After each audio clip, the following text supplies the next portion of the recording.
we can be working on social hours. So when other people want to be socializing, that's when we work. So we're starting to prioritize work over ourselves.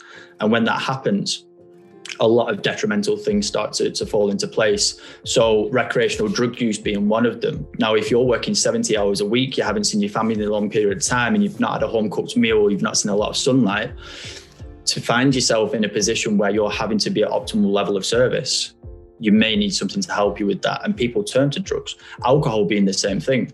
If you want to escape your reality at the moment because it's not somewhere that you're enjoying, you could be using things like alcohol to be able to have that escape. Sleep. Now, this isn't just with hospitality, this is a societal thing.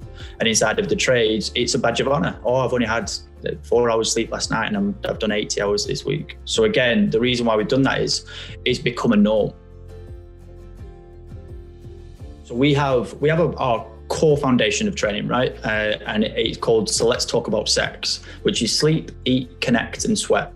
So for me, focusing and prioritizing on sleep is something that I 100% work on these days. When we were younger, our caregiver would have created a routine for ourselves. And then we grow up, we start living these hectic lifestyles, and we forget about those routines.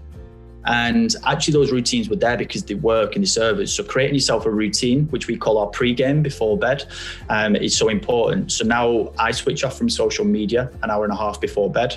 I do my washing up, all of my menial tasks that don't take a lot of energy. And I create a safe space to sleep inside of that's a little bit cool.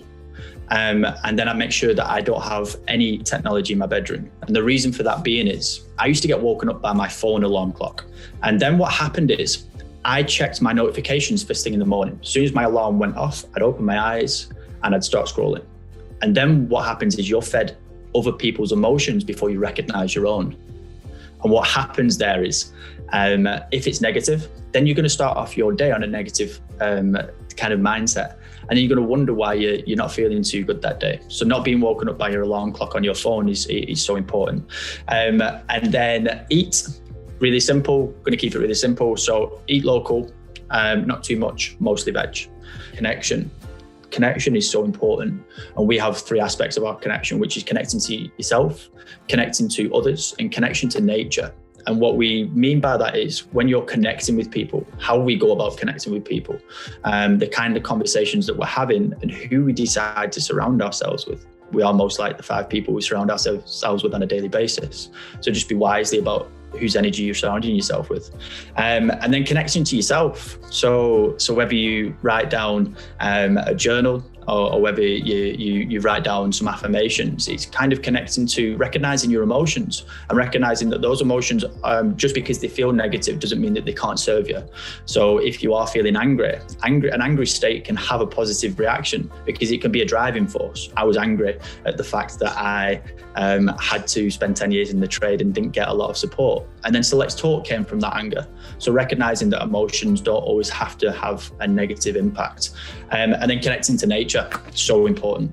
So sweat, so sleep, eat, connect, and sweat. Now, a bit of a disclaimer time. At the moment, there's a lot of pressure to do what other people are doing on social media, whether that be a 5K or a marathon or whatever it is. For me, exercise is so important, but also it has to be personal to you. So if exercise means going for a walk, if exercise means doing some yoga in your front room, just do what makes you happy. Movement is key. And actually getting back in contact and connecting with movement over a goal is really healthy.